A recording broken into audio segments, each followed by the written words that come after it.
संस्कृताय। दोस्तों, अगर आप TGT, PGT, LD grade, EMRS Sanskrit की किसी भी परीक्षा की तैयारी कर रहे हैं तो आपके लिए क्लास बहुत ही महत्वपूर्ण है। परीक्षा की दृष्टि से कादम्बरी प्रश्नोत्तरी। और मित्रों, आप लोग खुद को बदलो, परखो, जांचो, क्योंकि आपने कादम्बरी को अच्छे से पढ़ लिया होगा। किस तरीके के क्वेश्चन आयोग द्वारा पूछे जाते हैं आप लोग इस क्लास के अंदर देखेंगे। तो फ्रेंड्स, अगर आपने अभी तक कोई तैयारी नहीं की है और कहीं ना कहीं आप परेशान हैं कि हम कैसे तैयारी करें, तो आप लोग प्लेलिस्ट से जा कर के टॉपिक वाइज वीडियो को देख सकते हैं और अपने नोट्स कंप्लीट कर सकते हैं। और फ्रेंड्स, परीक्षा के लिए नोट्स आपके बनने चाहिए, क्योंकि परीक्षा के समय नोट्स आपका रामबाण का काम करता है। अगर आपने अभी तक नोट्स नहीं बनाए हैं तो कमेंट करना किस तरीके से आपको संस्कृत के नोट्स बनाने हैं, तो आपको एक वीडियो मिल जाएगी जिसके माध्यम से आप लोग अपने अच्छे से नोट्स बना सकते हैं। तो अगर आप इस वीडियो पे आ चुके हैं तो आप लोग इसे शेयर करना, अच्छी लगे तो आप लोग कमेंट में अवश्य बताना कहाँ से इस वीडियो को वॉच कर रहे हैं। एक प्यारा सा कमेंट आप अवश्य लिखना। तो चलते हैं अपने प्रश्नोत्तरी की ओर। ये हैं फ्रेंड्स आपके प्रश्नोत्तरी वस्तुनिष्ठ प्रश्न, जो आपने कादम्बरी को अच्छे से पढ़ा होगा और इसके क्वेश्चनों के आंसर भी आप लोग अच्छे से दे पाएंगे। इसमें पहला प्रश्न है, सुकनाशोपदेश आधारित है, यानी कि सुकनाशोपदेश किस पर आधारित है? तो ये कादम्बरी पर है। अगर आपने ए ऑप्शन लगाया है तो बिल्कुल सही है। दूसरा प्रश्न है, कादम्बरी के लेखक कौन हैं? तो लेखक है इसके बाणभट्ट। ए ऑप्शन को चुना है तो बिल्कुल सही है। तीसरा प्रश्न है, बाणभट्ट की गद्य रीति है। तो बाणभट्ट की गद्य रीति है वो है आपकी पांचाली। कौन सी है? पांचाली है, ए ऑप्शन। तो मित्रों, आप लोगों को ये देखना है कि अगर बाणभट्ट की गद्य रीति आ सकती है प्रश्न के अंदर, तो कालिदास की भी रीति आ सकती है। तो इन चारों ऑप्शनों को आपको अच्छे से देखना है, आपको रटना नहीं, समझना है। नेक्स्ट क्वेश्चन है, बाणभट्ट का समय है। तो इनका समय 7वीं शताब्दी है, सी ऑप्शन। बाणभट्ट की रचना है।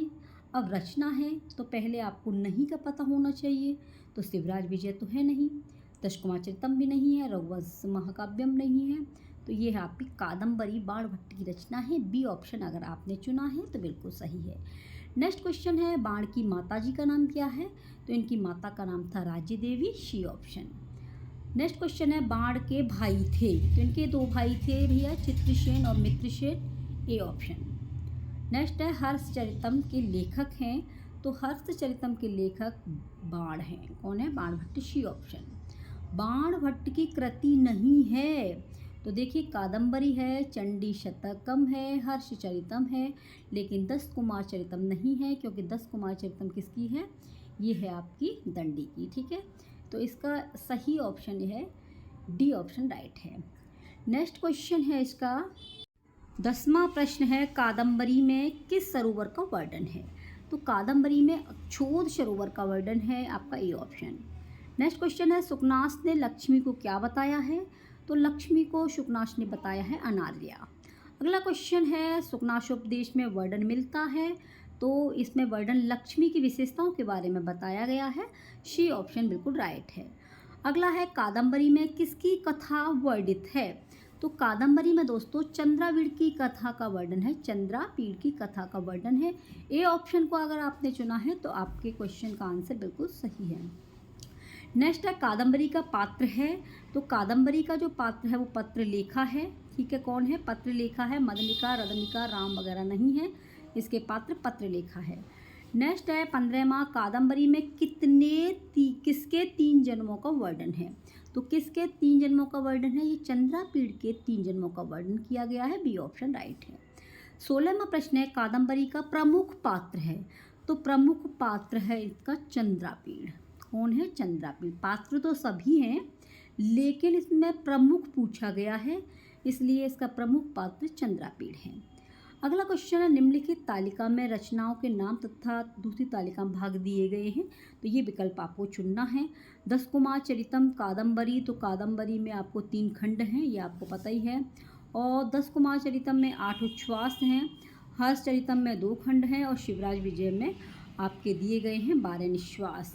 तो इसका सही आंसर अगर आपने डी चुनेंगे तो ये आपका सही मिल करके आ जाएगा। अगला है लक्ष्मी का मद होता है, तो लक्ष्मी का जो अहंकार है वो आपका अंतिम अवस्था में भी शांत नहीं होने वाला होता है। डी ऑप्शन राइट है। 19वां है यौवन से उत्पन्न अति गहन अंधकार होता है, तो ये भैया आपका दीपक के प्रकाश से भी दूर नहीं होता यौवन का जो अंधकार है, यही बात बताई गई है चंद्रापीठ को। ठीक है, तो इसका सी ऑप्शन राइट है।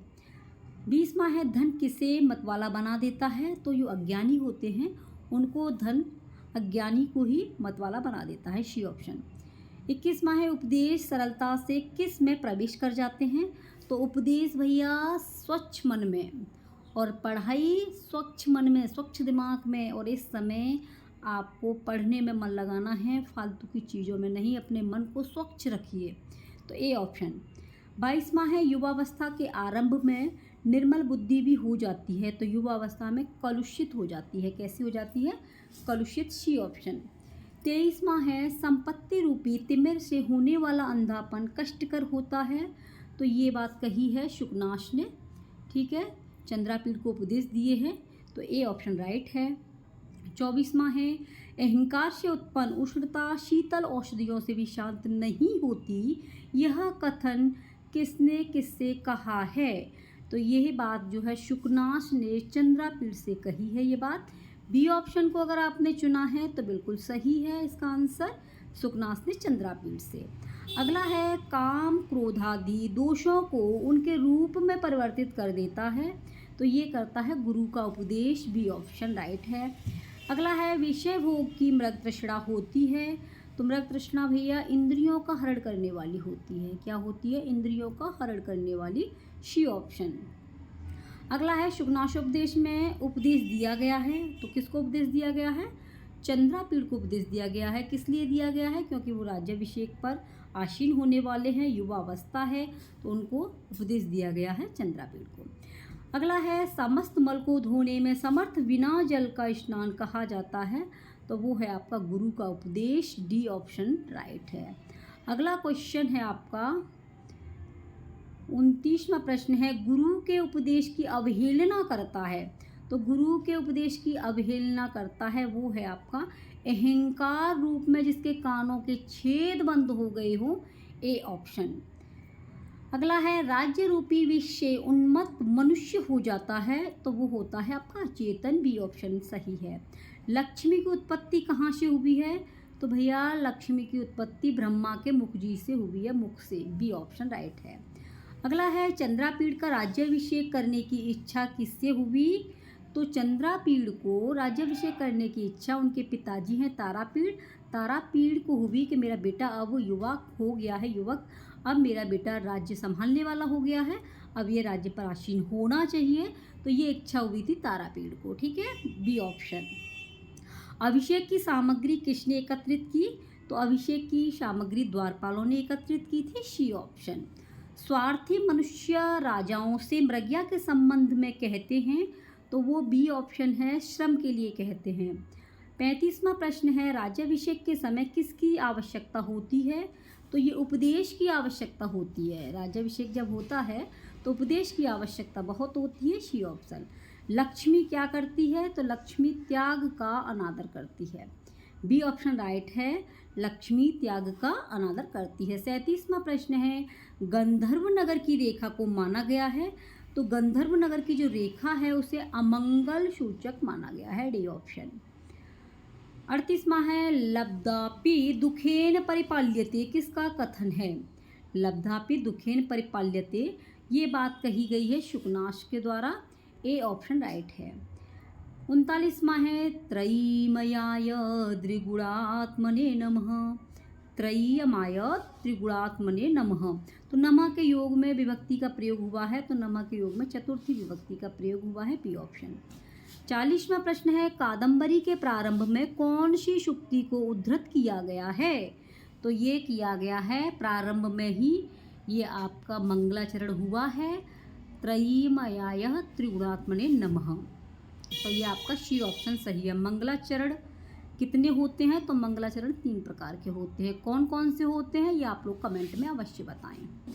अगला है कटुक्वणन्तो मददायकः खलः, तो खाली जगह में क्या आएगा, ये शुक्ति दी गई है, इसमें खाली जगह में क्या आएगा, तो ये खाली जगह में लोहे की जंजीर से, डी ऑप्शन राइट है।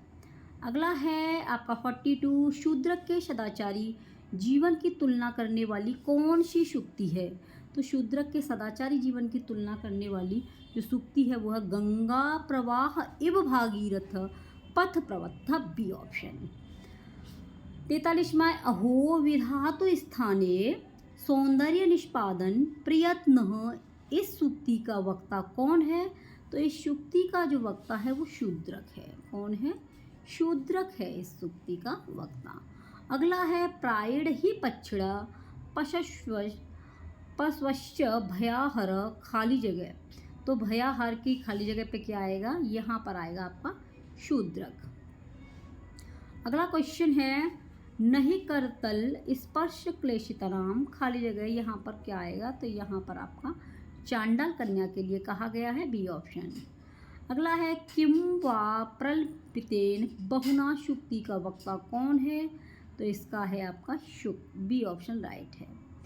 अगला क्वेश्चन है करणी भीरव वनकरी परिव्रतः, शुक्ति में कहाँ का वर्णन है, तो ये वर्णन किया गया स्नानशाला का। और नेक्स्ट क्वेश्चन है आशीर शेष नरपति शिरः, खाली जगह या कथन किसके लिए कहा गया है, तो ये आपका शूद्रक के लिए कहा गया है। तो इस क्वेश्चन से आपको ये सीखना चाहिए कि जब शूद्रक के बारे में कहा जा सकता है तो अगला जो आपकी परीक्षा होगी वैशंपायन के बारे में भी पूछा जा सकता है, चंद्रापीड़ के बारे में भी पूछा जा सकता है, शुकनास के बारे में भी पूछा जा सकता है। तो इस तरीके से आपको पता होना चाहिए। अगला है और इस क्लास का सेकंड लास्ट क्वेश्चन है सरस्वती किसके मुख में निवास करती है। तो सरस्वती जो है वो कुबेर के मुंह में निवास करती हैं, सी ऑप्शन। और 50वां प्रश्न है अपनी ताव भरणस्य दिवसकर इव, शुक्ति में किसका वर्णन है। तो इसमें जो वर्णन है वो राजा शूद्रक की व्यायामशाला का वर्णन है, ए ऑप्शन। देखिए मित्रों, प्रश्नों के आंसर आप जब भी दे सकते हैं जब आप इसके डिटेल को पढ़ लेंगे। इसमें किसने किससे क्या कहा है, कौन कौन से पात्र हैं, तो इसके गूढ़ रहस्य को, सामान्य परिचय को अगर आप अच्छे से पढ़ेंगे तो प्रश्न के आंसर को भी अच्छे से दे पाएंगे। और प्रश्नोत्तरी यानी कि जब भी आप प्रैक्टिस सेट लगाएं तो सबसे पहले या टीजीटी की तैयारी कर रहे हैं, एलटी ग्रेड की कर रहे हैं, ईएमआरएस की कर रहे हैं, तो मित्रों पाठ्यक्रम होना चाहिए। पाठ्यक्रम के आधार पर कौन कौन सी पुस्तक लगी हुई हैं उन सभी का आप लोग अच्छे से अध्ययन कीजिए, नोट्स बनाइए और देन इसके बाद आप प्रैक्टिस सेट हल करेंगे तो आपके जो है प्रश्नों के आंसर सही जाएंगे। और अगर गलत जाता है तो आप लोग ये देखिए कि किस टॉपिक से गलत गया है और उस टॉपिक को अच्छे से रिवीजन में लेकर के आइए। ठीक है फ्रेंड्स, ऐसे ही प्रश्नोत्तरी को प्राप्त करने के लिए आप लोग चैनल को सब्सक्राइब कर लेना। और फ्रेंड्स, आपको प्रश्नोत्तरी कैसी लगी कमेंट में अवश्य बताएं। मिलते हैं नेक्स्ट वीडियो में, आप अपना ख्याल रखना, टेक केयर, बाय बाय।